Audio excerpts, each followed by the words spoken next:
Many years ago, I started off poor. I started off broke. I started off pretty stupid. And over the years, I began to study the subject of success. And I had one simple idea that came upon me in my late teens, and I think it was the most important idea that I've ever had. And it was simply this, that if you study successful people and you do what they do, you'll be more successful. And if you study unsuccessful people and you avoid doing what they do, then you will not be a failure.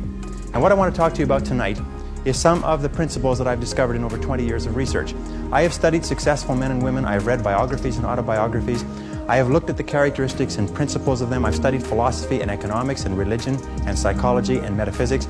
And I've come to 10 key qualities. Now there may be more and there may be less, but I find that each of these 10 qualities that successful men and women have, that if you have these 10 qualities, there's nothing in the world that can stop you from being an outstanding success. So let's talk about these principles. The first principle is clarity. So it means clarity of thinking. It means thinking clearly, and it extends from thinking clearly to a series of other things.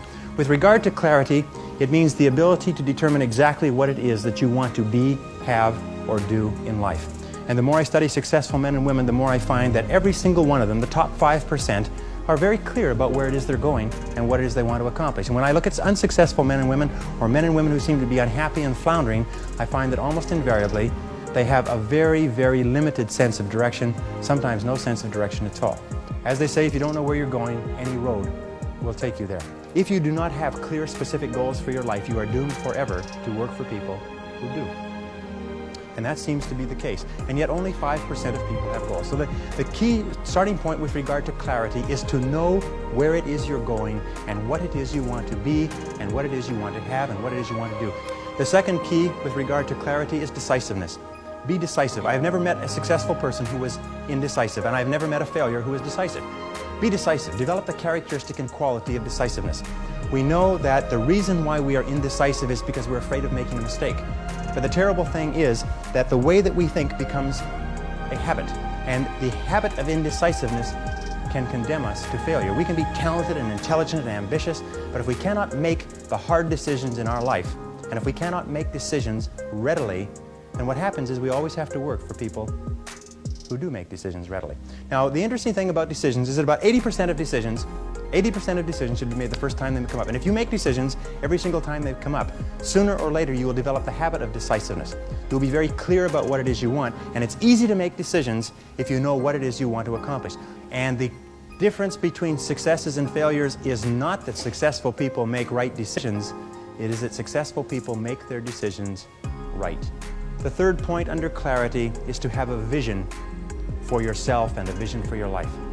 The key to having a vision is to have a dream. They say in the song, you've got to have a dream if you want to make a dream come true. And you can fulfill your dreams. All the great movers and shakers throughout all of history have been dreamers. They've been people with dreams. They've been people with visions. All leaders have vision. In the book of Solomon it says, where there is no vision, the people perish. And the metaphysical meaning of that is that where people lack vision, they perish inside because they lose the excitement and the thrill of life. If the best way to predict the future is to create it, which means to have a vision, and even though the vision is in the air or the sky, then build a foundation under your dreams. And when you see men and women who rise from poverty and obscurity to fame and renown, you invariably see someone who had a vision of what they could be and have and do that was far beyond what they were.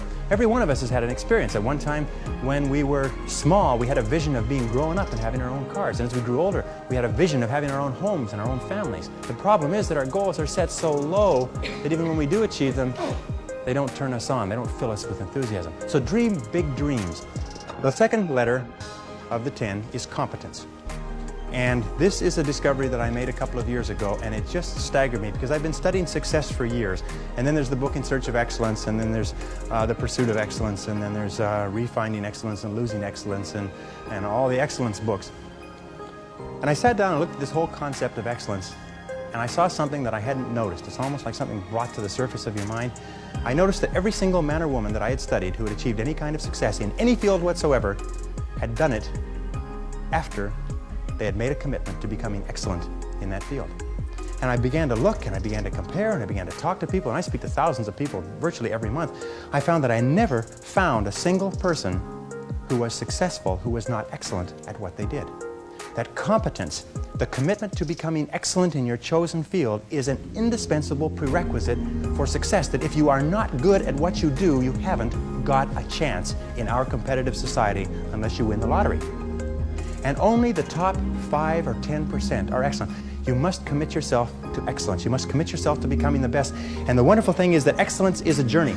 It's not a destination. You never get there. Complacency and satisfaction are the key enemies of excellence. But once you commit yourself to becoming excellent, the whole world opens up for you. A very important point of excellence is this means simply this: do your best every time out and always strive to do it better.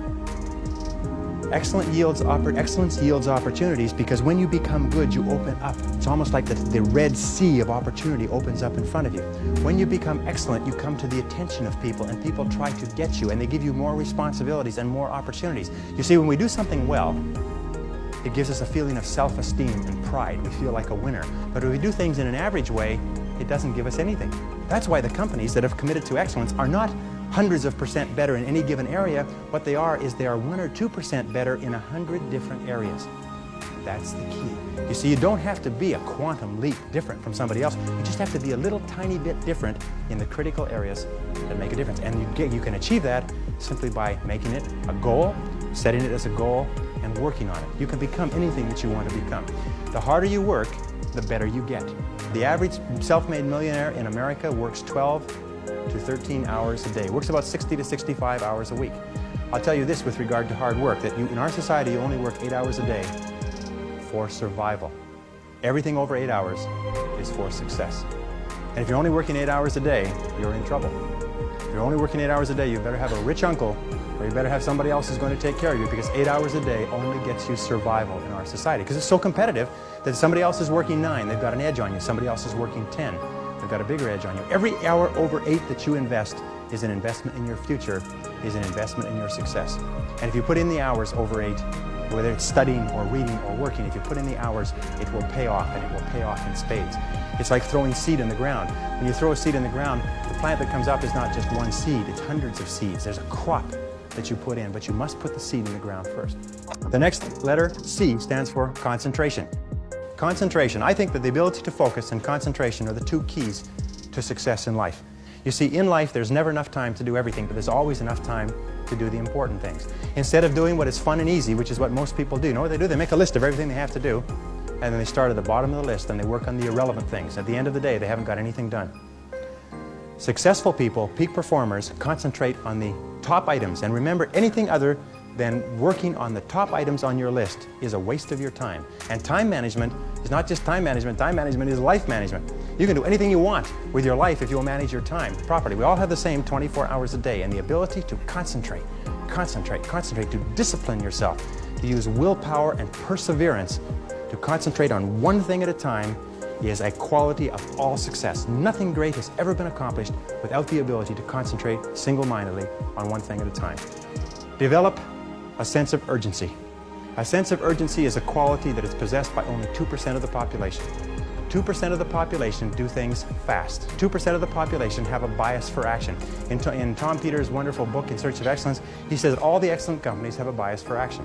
And all of the companies that do not classify or do not come into the excellence category do things when they get around to it. You call them up and you have a problem or a complaint. You hear from them 3 or 4 weeks later. But the excellent companies, you call up with a problem or complaint, and bang, there's somebody back to you in 2 minutes. So develop a sense of urgency. Get the reputation as the person who does things fast. Develop a reputation for speed and dependability, and your future will just open up in front of you. And if you'll develop that habit of working fast, that sense of urgency, act now, do it now, do it now, do it now. In selling especially. Somebody calls you up and has a question, get back to them now. Somebody has a problem, get back to them now. Somebody needs something, move on it quickly. If you have to forego coffee breaks or lunch or something else, move fast. If you develop that reputation for speed, it will be worth a fortune to you. The next C is common sense. You can train your mind to have common sense. You can train your mind to think things through before acting. In my experience, action without thinking is the cause of every failure. Action without thinking is the cause of every failure. And common sense comes from taking the time to think things through before you act. Listen to your intuition. Your intuition is one of the best guides that you possibly have. Learn from your setbacks. This is one of the characteristics of high-performing men and women, is that every single time they have a problem or a difficulty, they sit back and they dissect it and they learn everything possible from it. They try to develop general principles. From each setback, they say, what is the valuable lesson I can learn? So you take a look at everything that has happened to you, take a look at the very most difficult experience that you're in right now, and ask yourself, what is the most valuable lesson I can learn from this experience? And believe me, if you look for the lesson, in the Bible it says, seek and ye shall find. It doesn't say seek and occasionally you might find something. It says seek and ye shall find. If you look for the valuable lesson or the seed of an equal or greater advantage or benefit in every difficulty, you will find it. Number 5, C, is creativity. Tap your creative potential. Accept the fact that every single human being is a genius, and all successful men and women are creative. They're creative in that they respond to their world differently. They ask questions, they're flexible, they're curious. You know what, the hallmark of creativity is curiosity. And I find that the smartest people of all, the ones that have the greatest education and the most experience, are the ones who ask the most questions. They ask questions almost as if they were children, but they never stop asking questions. They're very open and flexible, and they have the ability, once they learn a new piece of information, to drop what they're doing if the new information contradicts it and do something else. Do you know what most people do? Most people keep on doing what they're doing until they run into a wall. As they say, the more you do of what you're doing, the more you'll get of what you've got. Remember, 80% of everything that we are doing today in our general business will be different 5 years from now. 80% of the products that we use, the food that we eat, the cars we drive, the music we listen to, the movies we go to, even the streets we drive on, 80% of everything will be new in 5 years. That's how rapidly things are changing. According to the research, all you need is an idea that's 10% new to start a fortune. If you want to be, I'm going to tell you something, that if you want to be wealthy in life, if you wish to become very wealthy, if you wish to become even a millionaire, you can do it if you're willing to pay the price. But most people become millionaires by offering a good or service that people use all the time, and they offer it just a little bit better. They do it just a little bit faster. They put a little bit more grace or finesse into what they're doing. They handle it, they wrap it, they are more polite. The restaurant that has people coming back to it may have food that's only 5% different, but it's the way that people handle it that's so different. You can do anything you want in life. All you have to do is find an idea that's 10% new, and you'll find it if you flood your mind, read magazines, read books, ask questions, ask why people are doing things the way they're doing. Next is consideration. Consideration is based on the fact that the quality of your relationships with other people more than anything else will determine your success in life. How well you get along with other human beings, your quality of interaction will determine your happiness, your success, your achievement, your wealth, and anything else. And that's very, very true. Develop the people skills that you need to be successful. Take courses in communications. Take courses in effective listening. Take courses in public speaking. You know, one of the most important parts of communicating and getting along well with others is the size of your vocabulary. You've probably heard that before. The size of your vocabulary, your ability to express yourself orally, your ability to stand on your feet, your ability to write effectively and get your point across to others will have a tremendous impact on your life, because you cannot imagine a successful person who cannot communicate effectively with other people. Consistency means that dependable, steady, predictable work is always vastly superior to spurts or flashes of brilliance and genius. There's a law of accumulation in the universe, if I can pass this on. A law of accumulation that says that even though you do 100 things or 1,000 things that you don't see, eventually they accumulate and they gather a force of their own. That every single great accomplishment in life is the result of thousands of minor accomplishments that nobody ever sees. But every single great success was at one time a failure. And they failed and failed and failed and failed over and over again. And all great successes are a story of failure, failure, failure, failure, failure. Outstanding success. Boy, ain't he lucky. Isn't that right? Boy, he was lucky. He sure had the right connections. The next C is commitment. I found that the ability or the willingness to make a complete commitment to a job, a commitment to a relationship, a commitment to a profession, to make a commitment is one of the hardest things that human beings do. And yet no success is possible without commitment. Who is it that Emerson said that every great achievement is the triumph of enthusiasm? That the ability to commit yourself enthusiastically, wholeheartedly, 100% to what you want to do is the starting point of all achievement? That if you cannot commit yourself wholeheartedly, it probably means that it's not right for you? And that all of us in life seek for something that we can commit ourselves to. Alan Cox, in his book The Achievers, which came out last year, found that the executives in the corporations that he studied who achieved the very most in the shortest period of time had found the proper niche for themselves and had lost themselves in their work. Dr. Shirley Blotnick's study of self-made millionaires. 83 out of 1,500 people became self-made millionaires over 20 years. He found that the one quality that they all had in common was that they picked work that they loved, they specialized in that work, they became very good in it, and they eventually became paid very well for it, and then they held on to the money. Courage is the outstanding quality of all leaders. Courage means that you have the ability, you have the willingness to confront your fears. Because what I found over the years is that brave people, courageous people are not people who are not afraid. They're simply people who master their fears. They're simply people who face their fears, confront their fears. And Mark Twain said it many years ago. He said, with regard to fear, he said, do the thing you fear, and the death of fear is certain. Now, fear and courage tend to be habits. That if you are afraid and you give in to the fear and you back away, it becomes a habit to back away whenever you're afraid or unsure. If you're afraid and you force yourself to confront the fear, it becomes a habit to confront the fear whenever you find something that you're afraid of. And you'll find that most fears disappear when you confront them. Dare to go forward in your life. Dare to go forward in the direction of fulfilling your potential. When I was, many years ago, I was a karate student. I was also a karate instructor, and I competed in 3 international championships. And one of the things that I learned from my best karate instructors, and I studied under 6 world champions, is they told me that when you fight, always move forward. Even if you're only moving forward half an inch at a time, just always move forward. He said when you're moving forward, 100% of your attention is forward. But if you're moving backward, even a half an inch at a time, half of your attention is always behind you and where you're going. So always move forward. Always dare to go forward. Whenever you have a choice of either staying still and playing it safe or moving forward, move forward. Not because you'll necessarily succeed every time, because it reinforces and cements the habit of moving forward. And most people, when they have a choice of moving forward or playing it safe, play it safe. But I think General Douglas MacArthur said there's no security in life, only opportunity. Life is very perverse in a way, because the more we seek security, the less we have it. And the more we seek opportunity, the more we have security. In my experience, the fear of failure is the greatest single reason for failure in adult life. The fear of failure, the fear of making a mistake, of losing our money, our time, our effort, is what paralyzes us and holds us back.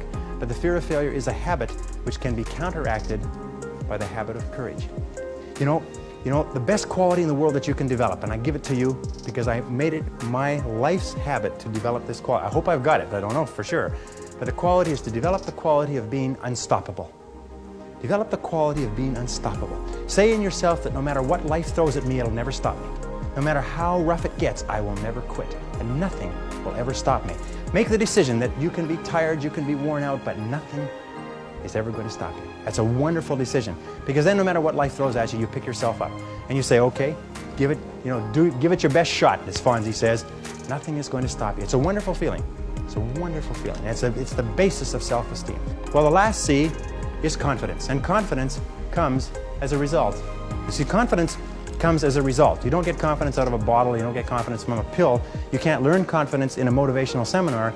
You only get confidence by doing certain things over and over again that build a solid foundation within your own mind that you can do whatever you need to do, that you have what it takes to be successful. Self-doubt is the great paralyzer of all activity. We all have self-doubt. And the way we overcome that self-doubt is by doing the things that we would normally back away from. As I say, continue to move forward. Self-confidence begets great achievement. You cannot imagine a successful person with lacking self-confidence. That the wonderful thing is this, and I learned this from a very great man who died recently, is that if you persist until you succeed at achieving a goal that is important to you, and you complete it like a degree in school, or you wrap up a sale, or you make a career successful, you plug into your subconscious mind a success pattern. And then the subconscious mind, running on the basis of inertia, attempts to adjust your words, actions, and feelings to duplicate that success pattern. And that's why they say nothing succeeds like success. That once you've been successful, you have a pattern set down which will enable you to apply that pattern to another part of your work to be successful in that. And the more you succeed, the more this pattern of success is reinforced. And you'll finally reach the point where it's impossible for you to fail if you succeed enough times. Because you will have within you a self-adjusting mechanism that will guarantee your success.